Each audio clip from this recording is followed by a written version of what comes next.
Oui, allô? Oui, bonjour Jérôme. Bonjour Thomas. Bienvenue sur le plateau de la Web TV Bourgogne-Franche-Comté. Merci. Alors désolé, ça a été un petit peu plus long, mais il était nécessaire de faire un petit point.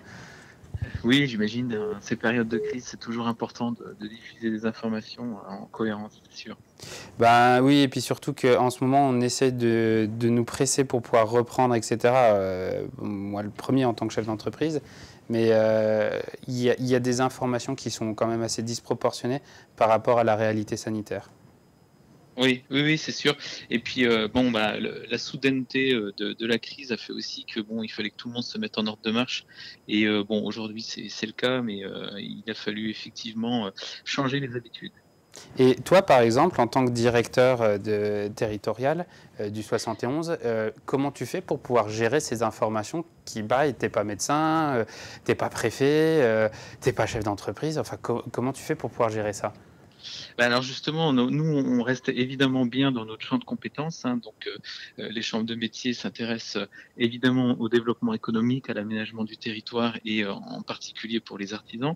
Et pour le coup, il a fallu qu'on se mette en mode cellule de crise pour pouvoir répondre au flot d'appels qui ont émergé dès le début de la crise.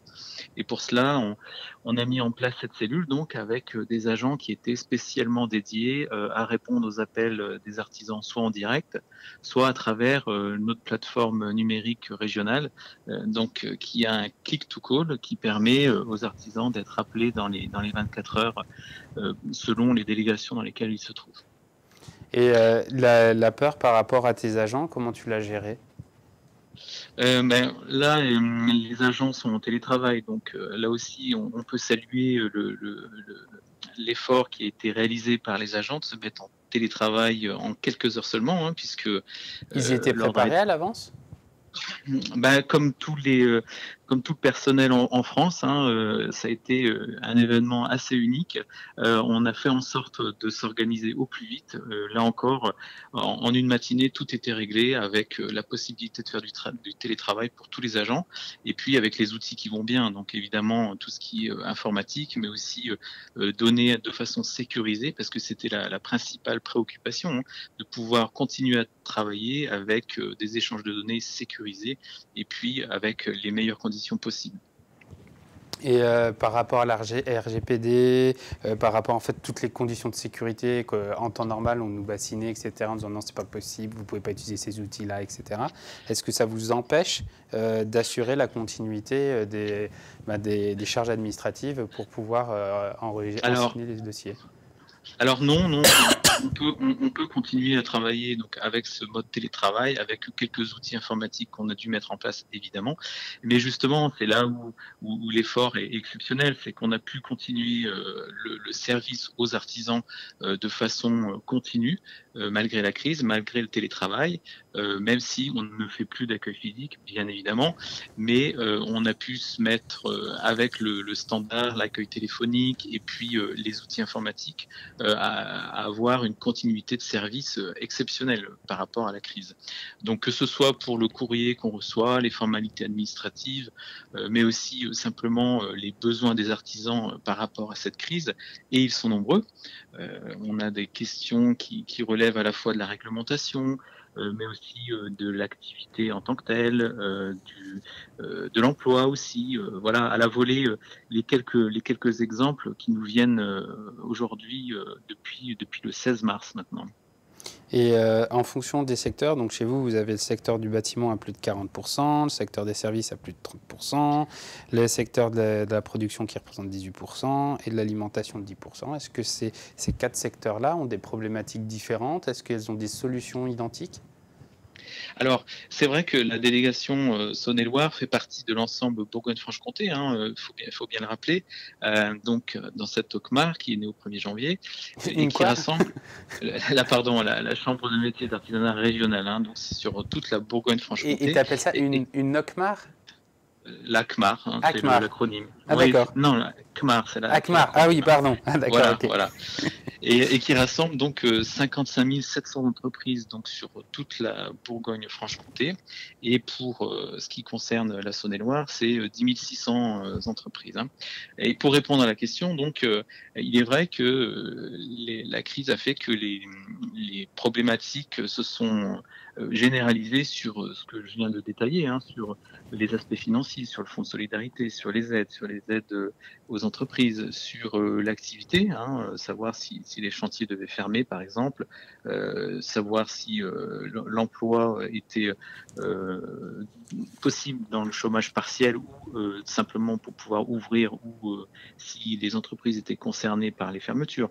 Voilà, donc c'est là-dessus que les différences se font, hein, savoir pour l'alimentaire, par exemple, s'il était possible d'ouvrir ou pas, sur les questions de bâtiments, là aussi, c'était des questions très précises dans ces conditions-là. Alors au début, c'était un peu plus, comment dire, différencié, mais au fur et à mesure, on a bien remarqué que les questions tournaient toujours sur ces problématiques-là, et on les comprend. Et comment sur le territoire de la Saône-et-Loire, vous organisez le dialogue avec les élus et puis avec les corps préfectoraux? Ah, alors ça c'est une question aussi bien importante et bien d'actualité. Le travail avec les services préfectoraux, on l'a habituellement, on est toujours en lien avec les EPCI, les collectivités type département, la région bien sûr, ce sont des acteurs du développement économique de premier plan. Et c'est vrai qu'avec cette crise, on a dû resserrer les liens et on a senti tous un besoin d'information, un besoin de suivi de la conjoncture. Et c'est là que la Chambre peut prendre toute sa place, donc avec des éléments actualisés, avec les problématiques des artisans qui sont relevées pour tous les acteurs.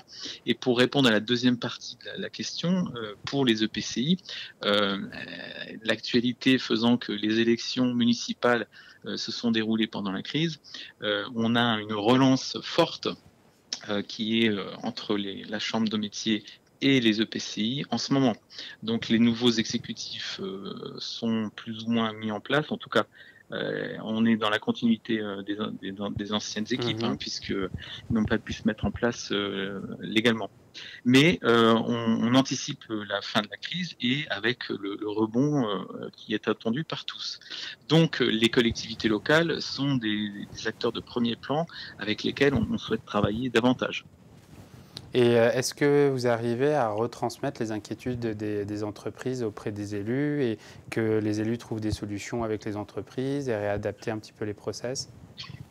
Oui, oui, bien sûr. Alors, les élus locaux, donc, dont le renouvellement est en cours, hein, comme je viens de le dire, Mhm. ont un besoin de connaissance de leur tissu économique, hein, à la fois parce que ils viennent d'être élus, mais aussi parce que en cette période de crise, il y a des spécificités, et donc ils ont besoin de l'apport de la Chambre, tout comme nous, on a besoin aussi d'avoir des remontées d'informations et des échanges réguliers avec les maires, les présidents d'interco, les vice-présidents de ces intercommunalités. Et c'est pour ça qu'on est sur une dynamique retrouvée de travail avec ces EPCI. Hein. Vous avez réussi à coordonner avec tout ça des initiatives? Alors c'est en cours. Hein. On a des propositions à leur faire, notamment sur la meilleure connaissance de leur territoire, hein, puisque on peut leur apporter ce contenu fin pour la conjoncture, simplement, mais aussi pour des difficultés d'approvisionnement ou relier des commandes publiques, par exemple. Ça aussi, c'est des éléments importants, et pour nos artisans, mais aussi pour les élus locaux. Hein.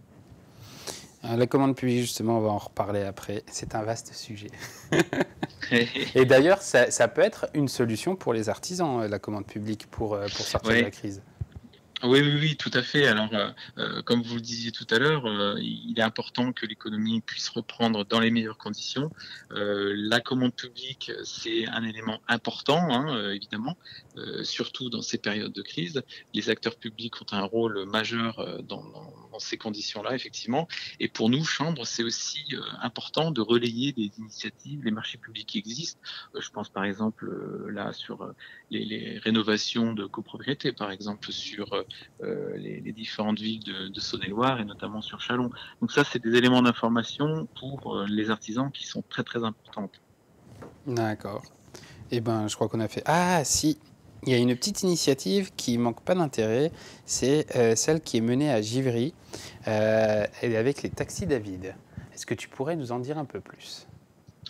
Oui, alors pour cette initiative, effectivement, c'est donc le chef d'entreprise qui est un transport médical conventionné et qui propose gracieusement d'aider les personnes de sa commune pour les déplacements. Donc ça, c'est effectivement une initiative qui ne manque pas d'intérêt, comme il peut y en avoir Puis d'autres d'audace, d'ailleurs. parce qu'avec la sécurité, c'est... Enfin, Voilà. Alors, le port de masque, c'est un des éléments, c'est pas l'unique, hein, c'est aussi les gestes barrières qui comptent. Et à ce sujet, je peux aussi, si vous permettez, oui, vas-y, vas-y. rappeler que les artisans ont eu un élan de solidarité très fort au début de cette crise, hein, puisque un recensement a pu être fait sur tout le département pour pouvoir collecter des masques auprès des artisans et à remettre en préfecture. Et c'est ce qui a été fait en à peine quelques jours, donc au tout début de la crise. Et la Chambre de métier, grâce au don des artisans, a pu remettre en préfecture à peu près 300 masques spontanément et de façon tout à fait désintéressée. Et ça, c'est quelque chose de remarquable pour la Saône-et-Loire. Et on en est fiers et il faut le signaler. Eh ben, merci beaucoup en tout cas. Merci et à très bientôt. Et un très bon week-end déconnecté surtout. Bonne journée, au revoir. Merci, au revoir.